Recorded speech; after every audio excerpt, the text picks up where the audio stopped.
अहम ख़बर आहे कि आगाह कंदासीं सुप्रीम कोर्ट में चूंडनि में लेवल प्लेइंग फील्ड न मिलण ते पीटीआई जी दरख़्वास्त ते इलेक्शन कमीशन ख़िलाफ़ तौहीन अदालत केस जी ॿुधणी अॼु थींदी। चीफ जस्टिस काज़ी फ़ाइज़ ईसा जी सरबराही में 3 रुकनी बेंच केस जी ॿुधणी कंदी। खबर आवाज़ शेयर कई पिया। सुप्रीम कोर्ट में चूंडनि में लेवल प्लेइंग फील्ड न मिलण ते पीटीआई जी दरख़्वास्त ते इलेक्शन कमीशन ख़िलाफ़ तौहीन अदालत केस जी ॿुधणी अॼु थींदी। चीफ जस्टिस काज़ी फ़ाइज़ ईसा जी सरबराही में 3 रुकनी बेंच केस जी ॿुधणी कंदी। एक फिर ॿीहर नाज़रीन खे आगाह कंदासीं सुप्रीम कोर्ट में चूंडनि में लेवल प्लेइंग फील्ड न मिलण ते पीटीआई जी दरख़्वास्त ते इलेक्शन कमीशन ख़िलाफ़ तौहीन अदालत केस जी ॿुधणी अॼु थींदी।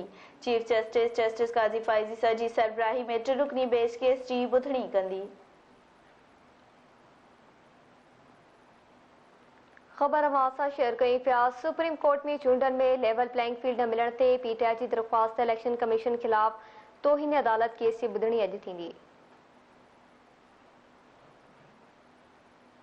आगाह कंदासीं नाज़रीन के चीफ जस्टिस काज़ी फ़ाइज़ ईसा जी सरबराही में 3 रुकनी बेंच केस जी ॿुधणी कंदी। अहम ख़बर आहे नाज़रीन सुप्रीम कोर्ट में चूंडनि में लेवल प्लेइंग फील्ड न मिलण ते पीटीआई जी दरख़्वास्त ते इलेक्शन कमीशन ख़िलाफ़ तौहीन अदालत केस जी ॿुधणी अॼु थींदी। चीफ जस्टिस काज़ी फ़ाइज़ ईसा जी सरबराही में 3 रुकनी बेंच केस जी ॿुधणी कंदी। अवां खे आगाह कई पिया। सुप्रीम कोर्ट में चूंडनि में लेवल प्लेइंग फील्ड न मिलण ते पीटीआई जी दरख़्वास्त ते इलेक्शन कमीशन ख़िलाफ़ तौहीन अदालत केस जी ॿुधणी अॼु थींदी।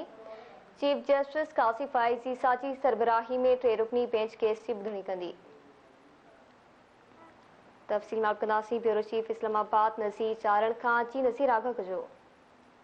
जी बिल्कुल। सुप्रीम कोर्ट में अॼु कुछ ही देर खां पोइ पीटीआई तरफ़ां लेवल प्लेइंग फील्ड चूंडनि में न मिलण ते इलेक्शन कमीशन ख़िलाफ़ तौहीन अदालत जी दरख़्वास्त दाख़िल कई वई हुई, जंहिंजी ॿुधणी कुछ ही देर खां पोइ चीफ जस्टिस काज़ी फ़ाइज़ ईसा जी सरबराही में 3 रुकनी बेंच केस जी ॿुधणी कंदी, जॾहिं त इलेक्शन कमीशन तरफ़ां जेको आहे सो 322 सुफ़हनि ते मुश्तमिल जेको सुप्रीम कोर्ट तरफ़ां गुज़िरियल ॿुधणी ते जवाब तलब कयो वियो हो, उन सिलसिले में अॼु इलेक्शन कमीशन तरफ़ां 322 सुफ़हनि ते मुश्तमिल हिकु जवाब बि जेको आहे सो अदालत में जमा कराए चुकी आहे ऐं इलेक्शन कमीशन तरफ़ां जेको जवाब जमा करायो आहे उन में इहो मौक़िफ़ इख़्तियार कयो आहे त चूंडनि में लेवल प्लेइंग फील्ड जा जेके पीटीआई तरफ़ां इल्ज़ाम हया विया आहिनि उहे असुल में जेको आहे सो ज़ाती तौर ते इल्ज़ाम हया विया आहिनि ऐं इलेक्शन कमीशन हर पार्टीअ खे हर सियासतदान खे चूंडनि में जेको आहे सो लेवल प्लेइंग फील्ड जो जेको आहे सो जेके चांस आहे उहो ॾेई रही आहे ऐं कंहिंजे बि ख़िलाफ़ु जेको आहे सो न रोकियो आहे त चूंडनि में जेको आहे सो तव्हां वर्क न कयो।